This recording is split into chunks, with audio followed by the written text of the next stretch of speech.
16h32, vous écoutez Europe 1, Elliot de Valez-vous en direct jusqu'à 18h bien sûr, toujours accompagné d'Elisabeth Assayag et de Jules Torres. On va parler de la justice une nouvelle fois sur les bancs des accusés après la colère de la maman de Chemseddine. Chemseddine, ce garçon qui a été battu à mort dans des conditions absolument atroces en 2024. Il s'avère que c'est deux meurtriers présumés. Voilà, meurtriers présumés. Je réfléchissais au terme que j'allais employer parce que vous allez peut-être parfois entendre deux jeunes qui sont placés en détention provisoire dans l'attente de leur procès. Vous allez entendre le terme jeune me déplaît. Oui, certes, parce qu'ils sont pas jeunes pour faire ça. Mais ils sont pas si jeunes que ça. C'est pas aujourd'hui. C'est pas la jeunesse qui est en ligne de mire dans ce dossier. C'est l'horreur. C'est un gamin qui a été passé à tabac, 15 ans. Mort à l'âge de 15 ans. Et ces deux individus qui seront peut-être condamnés une fois leur procès arrivé par une chambre d'assises, une cour d'assises. Et bien aujourd'hui, ils ne sont plus derrière les barreaux en détention provisoire. Alors c'est assez compliqué, c'est assez technique. Certains parlent de vide juridique. Il s'avère que effectivement désormais ils sont majeurs. Ils étaient en détention provisoire à l'heure mineure, et c'est un vide juridique qui empêcherait de placer en détention provisoire les mineurs mis en cause pour un crime dans l'attente de leur procès. En revanche, la chancellerie estime que des magistrats surestiment la portée de ce vide et libèrent ainsi indûment certains détenus. La réalité, c'est quoi ? C'est que la maman de Chemseddine, de la victime, elle dit « je me sens abandonnée aujourd'hui ». Et ce fil rouge des familles de victimes qui se sentent abandonnées par la justice, la liste commence à être un peu trop longue, Elisabeth Assayag. La liste est longue, mais on peut se réjouir aussi que ces parents de victimes osent parler et osent le dire. Hein.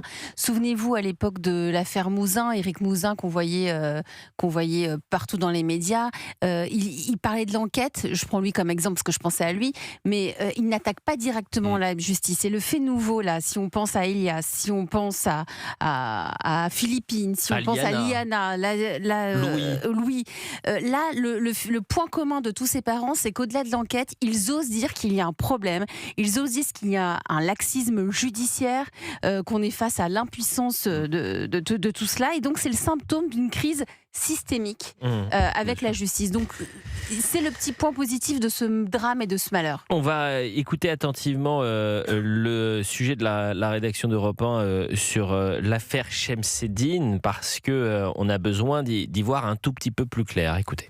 C'est une nouvelle faille qui met la justice sous pression. Tout commence le 27 juin 2025, lorsque le Conseil constitutionnel censure une disposition de 2019 permettant de maintenir en détention un mineur de plus de 16 ans accusé d'un crime. Le Conseil constitutionnel déplore deux problèmes dans cette disposition. D'abord, le maintien en détention était automatique. Une fois mis en accusation devant la cour d'assises des mineurs, l'accusé restait détenu par le seul effet de la loi. L'institution souhaite qu'un magistrat spécialisé dans la protection de l'enfance réexamine si cette détention est toujours nécessaire. Ensuite, la durée de détention était la même que pour les majeurs. Le texte permettait une détention provisoire pouvant aller jusqu'à 2 ans, comme pour les adultes. Mais selon l'institution, la Constitution impose que les mineurs bénéficient de procédures adaptées à leur âge et à leur personnalité. Conscient du danger que représentent les mineurs accusés de crimes, le Conseil constitutionnel décide de reporter l'abrogation de la disposition au 1er juillet 2026, donnant ainsi 1 an au Parlement pour que celui-ci adopte une nouvelle disposition conforme à la Constitution. Mais aucun texte sur cette question n'a été voté jusqu'à jeudi. En effet, une mesure d'urgence a été ajoutée dans le projet de loi sur la justice criminelle, porté par Gérald Darmanin afin de combler ce vide juridique. Cette disposition n'est toutefois pas entrée en application, la loi n'ayant pas été encore publiée au journal officiel. Et Pierre Barissev est en direct avec nous. Merci d'être en direct. Je rappelle que vous êtes le directeur de l'Institut pour la justice. De quoi cette affaire est-elle le nom, l'affaire des deux criminels présumés, bourreaux présumés de Chemseddine, qui aujourd'hui peut-être nous écoutent d'ailleurs dans leur chambre, très tranquillement, plutôt qu'en détention provisoire?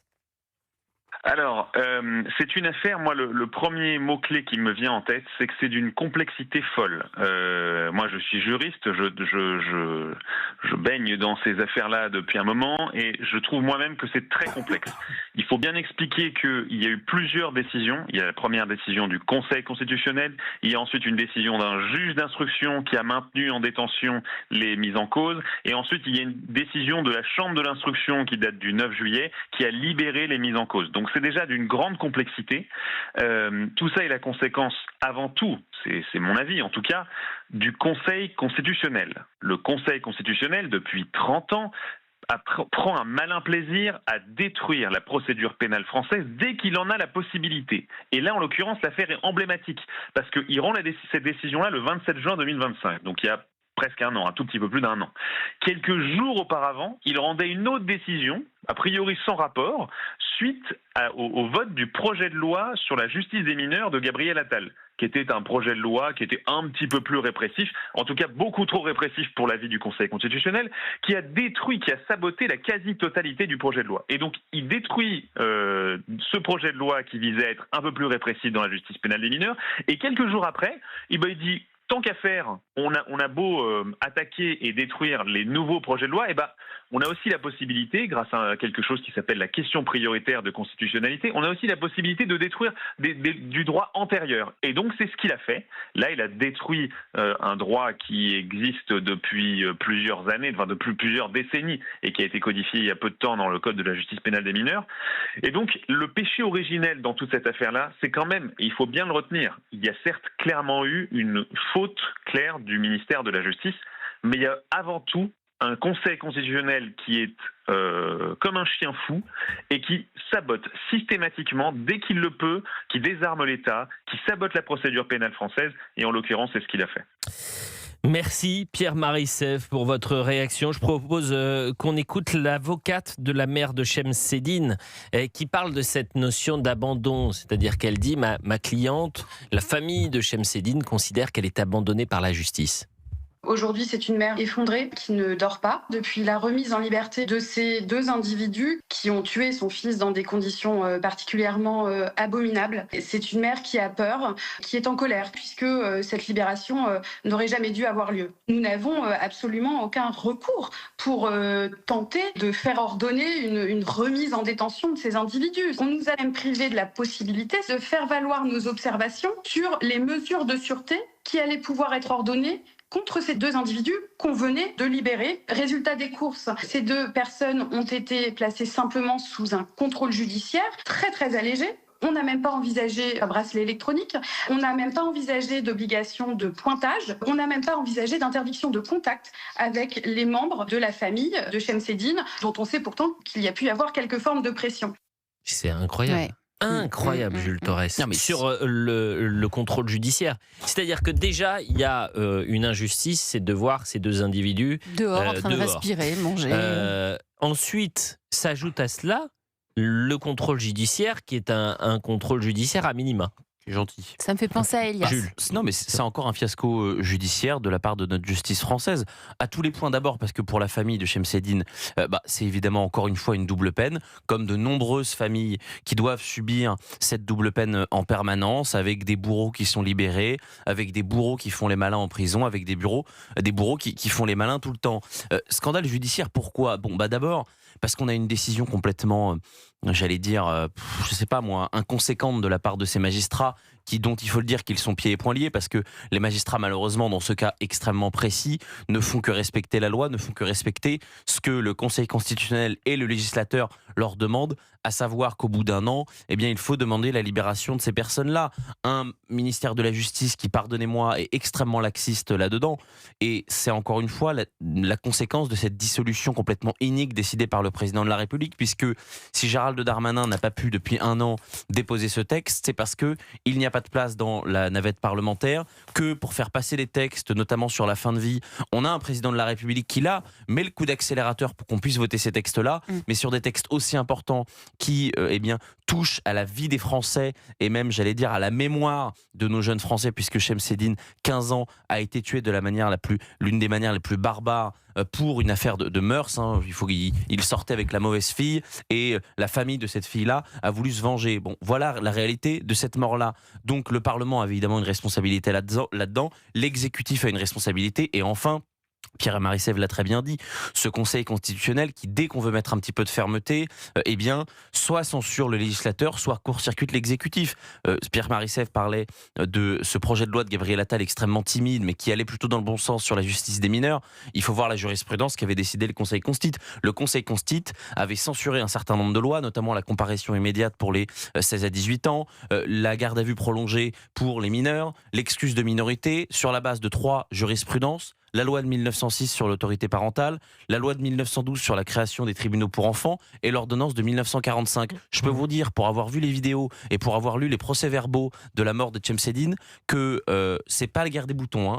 C'était les 2 meurtriers présumés, parce qu'ils sont plusieurs, ont massacré Chemseddine de la manière la plus barbare. C'est un enfer et pas absolu. comme des enfants, pas comme des mineurs de 1906, de 1912 ou de 1945. Puisque lorsque l'un des 2 bourreaux présumés quitte la détention provisoire, il est accueilli par ses amis, c'est filmé, relayé sur les réseaux sociaux, il est tout sourire avec quelqu'un qui dit « ça c'est mon gars ». Et ils ont libéré la brute. Donc il devient un héros.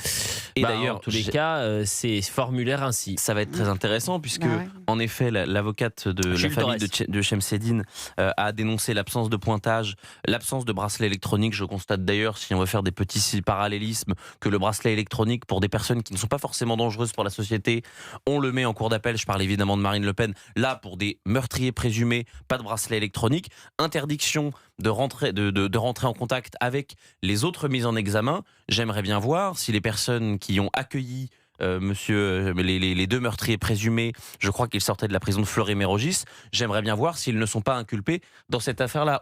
Si c'est le cas, ça voudrait dire qu'il y a non-respect du contrôle judiciaire, ça veut dire qu'on peut repasser devant un juge et retourner en prison. Mais quoi qu'il arrive, ça restera un fiasco judiciaire de plus dans un système dont les Français étouffent en réalité, puisque là c'est Chemseddine, la semaine dernière c'était Louis, avant c'était Liana et Rosa, avant c'était Philippine, avant c'était Lola, avant c'était Thomas Crépol. La liste des enfants massacrés, des enfants français massacrés dans ce pays par d'autres jeunes. Par d'autres jeunes. Les jeunes, vous avez raison, Eliade, de ne pas dire ce mot, mais. Oui, mais effectivement, ils ont été placés en détention provisoire à leurs mineurs. 16h45 sur Europe 1, on revient dans quelques instants. Parce que là aussi, juste après une courte pause, on parlera d'un autre fait judiciaire et sécuritaire insupportable.